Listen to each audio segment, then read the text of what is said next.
भारत माता की जय म्हटल्यानंतर त्यांना जय म्हणू वाटत नाही, किमान त्यांच्यापर्यंत आवाज गेला पाहिजे की नाही। आज अहिल्यानगर शहरामध्ये ज्या महामानवामुळे आपण माणूस म्हणून जगतोय, ज्या महामानवामुळे मी आज तुमच्या समोर आमदार म्हणून उभा आहे, कारण तेव्हा परिस्थिती अशी होती की काही मोजक्या लोकांना मतदानाचा अधिकार द्या असं काही लोक म्हणत होती, परंतु तो महामानव असं बोलला की नाही, या देशातल्या झोपड्यात राहणाऱ्या माणसाला सुद्धा एकाच मताचा अधिकार असेल आणि या देशामध्ये जो भांडवलदार असेल, श्रीमंत असेल, त्याला सुद्धा एकाच मताचा अधिकार असेल। अशा महामानवाच्या बाबत त्यांचा सुद्धा बाप बाबासाहेबच आहे, म्हणजे बाबासाहेब म्हणून त्यांना मताचा अधिकार आहे, तरी सुद्धा ते आता चुकीच्या पद्धतीनं बाबासाहेबांच्या प्रतिमेची विटंबना देशामध्ये, महाराष्ट्रामध्ये वेगवेगळ्या ठिकाणी करतायत। अशा सर्वांना उत्तर देण्यासाठी आज आपल्या अहिल्यानगर शहरामध्ये ही आपली सभा आहे आणि या सभेमध्ये ज्यांनी आता आपल्याला मार्गदर्शन केलं ते जिहादींचे बाप माननीय आमदार,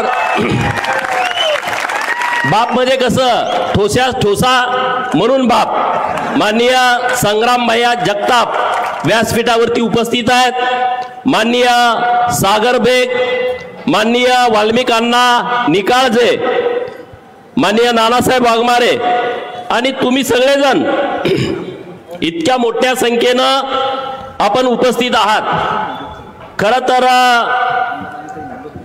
उशीर खूप झालाय सभेला, मी जास्तीचं बोलणार नाही, थोडक्या मिनिटांमध्ये माझं मत व्यक्त करणार आहे। परंतु मित्रांनो, विषय नीट समजून घ्या की डॉक्टर बाबासाहेब आंबेडकर साहेब इतके बुद्धिवान होते, इतके हुशार होते, भारताची फाळणी होण्या अगोदर त्यांनी थॉट्स ऑन पाकिस्तान नावाचं पुस्तक लिहिलं। वाल्मिक अण्णांनी जे सांगितलं त्याच्यावरती त्यांनी भाष्य केलं की दारुल इस्लाम आणि दारुल हर्ब, म्हणजे दारुल इस्लाम म्हणजे इस्लाम का घर आहे, दारुल हर्ब म्हणजे युद्धाची भूमी आहे, म्हणजे जे जे मुसलमान राष्ट्र आहेत ते त्यांना इस्लामाचं घर वाटतं आणि जे जे गैर मुसलमान राष्ट्र आहेत ते त्यांना युद्धाचं घर वाटतं। म्हणजे भारत हे मुसलमानांच्यासाठी युद्धाचं घर आहे असं ते मानतात, असं मी म्हणत नाही। महामानव डॉक्टर बाबासाहेब आंबेडकर साहेबांनी 15 ऑगस्ट 1947 ला फाळणी होण्यापूर्वी जे पुस्तक लिहिलंय त्या पुस्तकात लिहून ठेवलंय। त्यांना राष्ट्र हे प्रथम नाही आहे, त्यांना मुस्लिम हे प्रथम आहे, त्यांना इस्लाम हे प्रथम आहे। म्हणजे जगातले जे मुसलमान जी भूमिका घेतात ती त्यांना भारतापेक्षा त्याला प्राथमिकता देतात, म्हणजे राष्ट्रीयत्व त्यांच्यामध्ये नाही आहे, राष्ट्राविषयीची भूमिका त्यांच्या मनामध्ये नाही आहे। आणि म्हणून मित्रांनो, हा विषय नीट समजून घ्या। समजा मी बोललो म्हणजे भारतीय जनता पार्टीच्या लोकांना हिंदू मुसलमान करायची सवय आहे, अरे पण संग्राम भैया जगताप पण बोलतायत ना, मग जरा सिरियस घ्या ना, तुम्ही सिरियस घेण्याची आवश्यकता आहे ना। बरं ठीक आहे, संग्राम भैया बोलतायत, महामानव डॉक्टर बाबासाहेब आंबेडकर साहेबांनी हे अगोदर लिहून टाकलं की बाबांनो, या लोकांना देशाचं काही पडलेलं नाही। आणि जेव्हा फाळणी होत होती तेव्हा बाबासाहेब म्हणत होते ह्यांना रेल्वेच्या गाडीमध्ये भरून सगळे तिकडे पाठवा आणि तिकडचे सगळे हिंदू इकडे आणा। जर बाबासाहेबांचं ऐकलं असतं तर आता आपल्याला मोर्चा काढायची वेळ आली नसती। म्हणजे बघा किती बुद्धिवान माणूस होता, किती त्याने हुशारीने हे सगळं लिहिलंय।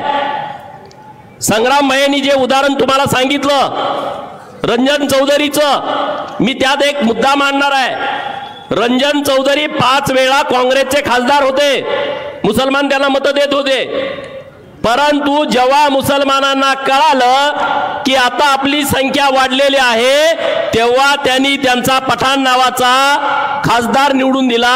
रंजन चौधरीला आणि काँग्रेसला कळालं पण नाही की 5 वेळा आलेला निवडून खासदार पडला कसा। पण त्याच्या पुढे जाऊन एक गमतीची गोष्ट आहे, आपले 11 हिंदू उमेदवार उभा राहिले होते, त्यांना 5 लाख मतं पडली। पठाण हे टीएमसी कडून उमेदवार होते, त्यांना 5 लाखाच्या वर मतं पडली। दुसरे 2 मुसलमान उमेदवार उभा राहिले होते, त्यांना फक्त 2,500 मतं पडली। किती? आपल्या 11 हिंदूंना 5 लाख पडली, त्यातली 80,000 जर इकडे आली असती तर रंजन चौधरी निवडून आले असते। ते कुठल्या पक्षाचे गटाचे आपल्याला माहित नाही, पण दगडापेक्षा वीट मऊ। म्हणजे तुम्ही समजून घ्या, मतदान करताना ते किती अत्यंत हुशारीने करतात। आता निवडणूक आलेत, आता काँग्रेसवाल्यांच्या बाजूने सगळे मुसलमान ठामपणे उभा राहिलेत। काँग्रेस बरोबर असणाऱ्या हिंदूंनी ठरवलं पाहिजे, मुसलमान एक साथ तुमच्या बरोबर येतोय, आम्ही तुमच्या विरोधामध्ये जातो। सगळ्यांना ठरवलं पाहिजे ना, भूमिका घेतली पाहिजे। अरे भूमिका घ्या ना। अरे परवा ती डुकरं इथून बोलली, काय बोलली? आम्ही अहमदनगर बोलणार, अहिल्यानगर बोलणार नाही। तुमच्या जर नाही खुट्टा ठोकला तर तुम्ही आम्हाला नाव सांगा। कलेक्टर अहिल्यानगर यांना माझं आव्हान आहे, या अहिल्यानगर शहरात आणि जिल्ह्यात जेवढे मुसलमान म्हणतायत की आम्ही अहमदनगर म्हणणार, त्यांच्या दुकानावरती जर अहमदनगर लिहिलेल्या पाट्या असतील तर त्यांचा शॉप ऍक्टचा लायसन रद्द करून टाका। ही मोहीम राहा 15 दिवस। ज्यांच्या दुकानावरती, ज्यांच्या दुकानाची बिल आहेत, पावती बुका, त्यांच्यावरती ज्याने अहमदनगर लिहिलं आहे त्यांचं लायसन रद्द करून टाका। माझं म्हणणं योग्य आहे का अयोग्य आहे? तुम्ही सांगा, हात वर करून सांगा, योग्य आहे का अयोग्य? तुम्हाला अहमदनगर वाटतंय? अरे तुमच्या आता त्या दादागिरीच्या भाषा इथं चालत नाही, इथं कायद्याचं राज्य आहे। महाराष्ट्र सरकारनं निर्णय केला, केंद्र सरकारनं निर्णय केला, अहमदनगरचं नाव खोडून टाकलं, अहिल्यानगर केलं, औरंगाबादचं नाव खोडून टाकलं, छत्रपती संभाजीनगर केलाय, तिकडे उस्मानाबादचं नाव बदललं, धाराशिव केलाय, तिकडे इस्लामपूरचा निर्णय घेतलाय, ईश्वरपूर केलाय। अरे ज्यांनी या भारतावरती आक्रमण केलं, मग ते मुघल असतील, ते आदिलशाहीवाले असतील, ते निजामशाह असतील, हे अहमद असेल, हे तुमचे कसे काय आदर्श असू शकतात? ज्यांनी या हिंदू धर्मावरती आक्रमण केलं, हिंदूंचं धर्मांतरण केलं, या देशातली हजारो मंदिरं पाडली, हजारो मंदिरातल्या मूर्तींचं विटंबन केलं, मूर्तींची तोडफोड केली, ते तुमचे कसे काय हिरो असू शकतात? अरे छत्रपती शिवाजी महाराजांनी तेव्हाच तुम्हाला गाडलंय, छत्रपती शिवाजी महाराजांनी तुमचं तेव्हा थडगा बांधलाय आणि त्या थडग्यावरती भगवा झेंडा रोवलाय। तुम्ही जर परत अशी भांडगुळा जर कोणी वळवळ करत असतील तर ती ठेचण्याची हिम्मत आणि धाडस आमच्या हिंदू पोरांच्या मध्ये आहे। ठेचाल की नाही ठेचणार? अरे आता तुम्हाला वाटतंय आम्हाला औरंगाबाद पाहिजे, कोण औरंगाबाद? तुमचा काय आजोबा पंजोबा बाप लागतोय? कोण लागतो? औरंगजेब कोण लागतो? तुमचा अहमद कोण लागतो? या देशामध्ये राहता, या महाराष्ट्राच्या मातीमध्ये राहता, हितलं खाता आणि तुम्ही बाहेरच्या लोकांची गाणी गाता। जर तुम्हाला भारताविषयी प्रेम नसेल तर बॅग भरानाच जावा, जात नसाल तर तुमच्या ढोंगणावरती आम्ही लाता घालू आणि तुम्हाला घालवून देऊ।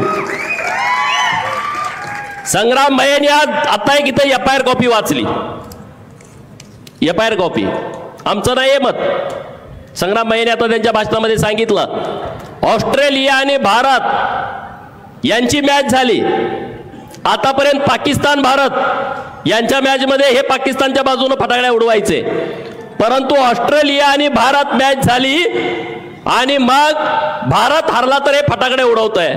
पोलिसांना माझं आव्हान आहे, तीच फटाकडे ह्याच्या गुद्दा दावामध्ये ठोकून उडवा।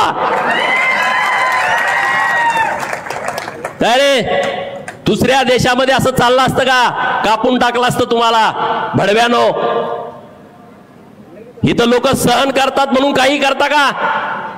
हेच मुसलमान राष्ट्रामध्ये असं जर कुणी केलं असतं तर ते चाललं असतं का?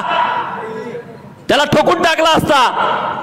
अरे म्हणून गैरफायदा घेता, येथून पुढे जर भारताच्या विषयी राष्ट्राच्या विषयी, धर्माच्या विषयी, आमच्या महापुरुषांच्या विषयी, छत्रपती शिवाजी महाराज असतील, पुण्यश्लोक अहिल्यादेवी, महामानव डॉक्टर बाबासाहेब आंबेडकर, महात्मा ज्योतिबा फुले, सावित्रीबाई फुले यांच्याबद्दल जर कुठं तुम्ही भानगडी करायचा, अपमान करायचा, विटंबना करायची प्रयत्न केला तर हिंदू पोरं तुम्हाला ठोकून काढल्याशिवाय राहणार नाहीत. अरे षडयंत्र आहे. या 4-6 महिन्यात काय काय झालं, यवतमध्ये काय झालं तुम्ही बघितला. छत्रपती शिवाजी महाराजांच्या मूर्तीची विटंबना, तोडफोड केली यवतमध्ये. आपल्या बाजूला अन्नपूर्णा मातेचं मंदिर पुण्यामध्ये, तिथं एक शेख नावाचा जिहादी येतो, अन्नपूर्णा मातेच्या मूर्तीच्या सोबत अश्लील चाळे करतो, लघुशंका मूर्तीवरती करतो. आमच्या सांगली जिल्ह्यामध्ये भवानीपूर, जे पूर्वीचं खानापूर, तिथं महादेवाच्या समोरच्या नंदी महाराजाची शिंग तोडून टाकतो, कान तोडून टाकतो. हे काय असंच होतं का? बाबासाहेबांच्या मूर्तीची विटंबना होते, हे असंच होतं का? अरे हे सगळं ठरवून चाललंय. ते चेक करतायत आपल्या ज्या अस्मिता आहेत, आपले जे आदर्श आहेत, त्या आदर्शावरती घावा घालण्याचा हे प्रयत्न करतायत. छत्रपती शिवाजी महाराजांच्या मूर्तीची मोडतोड केली तर हिंदूंच्या भावना काय होत आहेत हे चेक करतायत मित्रांनो. अरे छत्रपती शिवाजी महाराजांच्या मूर्तीकडे जर कोणी हात घालत असेल तर त्याचा हात तोडून टाकला पाहिजे, हे धाडस आपण केलं पाहिजे मित्रांनो. कस काय होतं? छत्रपती शिवाजी महाराजांच्या मूर्तीबद्दल तुम्ही विटंबना करण्याचं धाडस करता, हे एका दोघाचं काम नाही, हे मोठं षडयंत्र आहे. कालच पोरं सुटली, परवा दिवशी यवतच्या पोरं तर रगेल निघाली, त्यांनी ठोकून काढले. संग्राम भाई आणि आम्ही गेलो होतो तिथं. 17 पोरं जेलमध्ये होती, 12 पोरं परवा दिवशी सुटली. पोरांचा फुटल्यानंतर फोन आला होता. मित्रांनो, आम्ही माती भडकवतोय अशातला विषय नाही, नीट विषय समजून घ्या. काश्मीरमध्ये 100% हिंदू होते, काश्मीरमध्ये 100% हिंदू होते. आता काय परिस्थिती आहे तुम्ही बघा, जम्मू काश्मीरची काय परिस्थिती आहे बघा. कुठे गेली ती लोक? आज महाराष्ट्रात ती परिस्थिती व्हायला उघडलाय. मी जबाबदारीनं बोलती आज होतात. महाविकास आघाडीच्या काळात तर त्यांना जास्त प्रोटेक्शन मिळालं मित्रांनो. अहिल्यानगर मध्ये सर्वात जास्त लँड जिहाद होतो. आज एक कोटला नावाची जी झोपडपट्टी आहे, काय आहे? केंद्र सरकारची जागा आहे. प्रशासनाला मला आवाहन करायचं आहे, जसं पिंपरी चिंचवडला भोसरीला माननीय देवाभाऊंच्या नेतृत्वात, महेश दादा लांडगे यांच्या नेतृत्वामध्ये 800 हेक्टर मधलं सगळी झोपडपट्टी उद्ध्वस्त करून टाकली. तसं मुकुंदनगर आणि कोटला केंद्र सरकारच्या जागेमध्ये तुम्ही घुसलाय. तुमच्या बापाची जागा आहे का रे? हा ज्याला जागा नाही त्याला देऊ की, पण तुमच्या खुजली जास्त आहे. देशाच्या विरोधामध्ये घाणेरडी कृत्य करता, महापुरुषांच्या विरोधामध्ये षडयंत्र करता आणि सरकारच्या आता तुम्ही काय सरकारचे पाहुणे काय? तुम्हाला हकलून देण्याची व्यवस्था केली जाईल आणि ते संग्राम भाई यांच्या नेतृत्वात केली जाईल.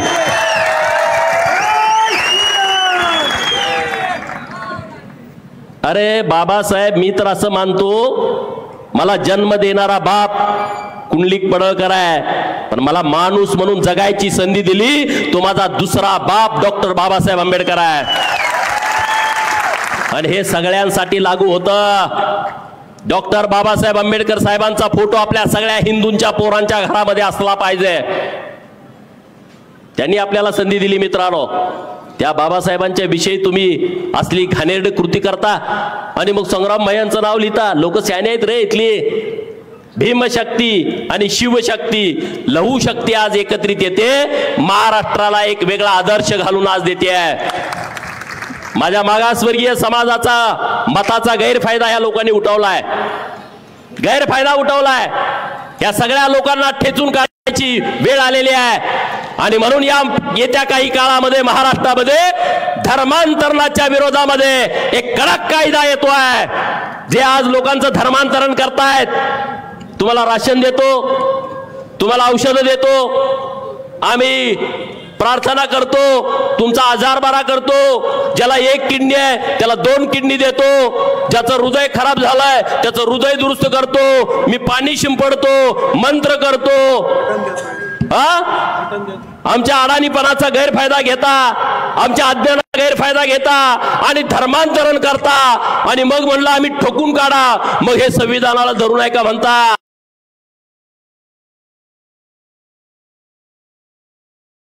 तर फसवून आणि जबरदस्तीनं धर्मांतरण करता हे संविधानाला मान्य आहे का?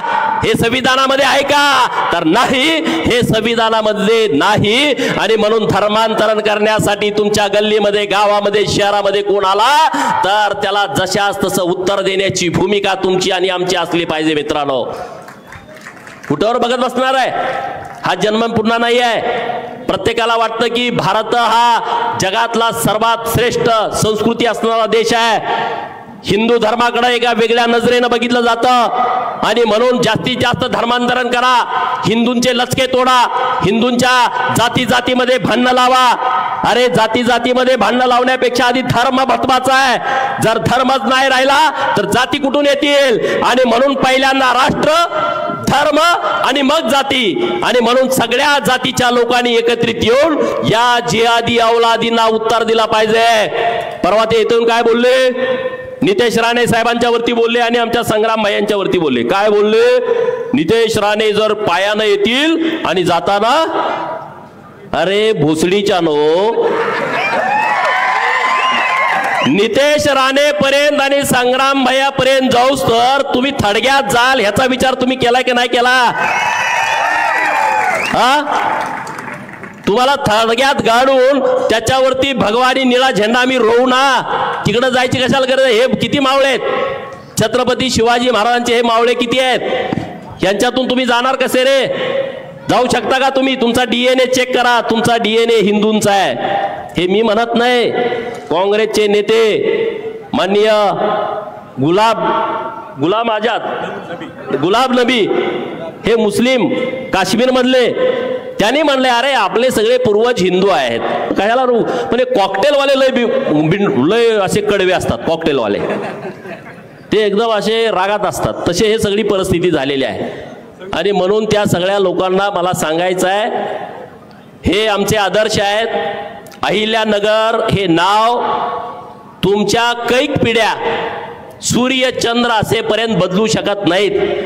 आणि तुम्ही किती जरी अहमदनगर म्हणण्याचा प्रयत्न केला आणि तिकडं औरंगाबाद म्हणण्याचा प्रयत्न केला तर तुमच्या जन्माच्या दाखल्यावरती, तुमच्या शाळेच्या दाखल्यावरती तुम्हाला कुठलंही प्रमाणपत्र सरकारचं मिळेल. तुम्ही एखादी प्रॉपर्टी घेतली, घर घेतलं, जागा घेतली, दुकानात जाऊन एखादं कप घेतला, बिलावरती अहिल्यानगरच येणार. तुमचं नाव इकडं, पुढं अहिल्यानगर, इकडं नाव तुमचं प्रॉपर्टी, तिकडं अहिल्यानगर. ते तुम्ही बदलू शकत नाही आणि ते बदलण्याच्या भानगडीत तुम्ही पडू नका.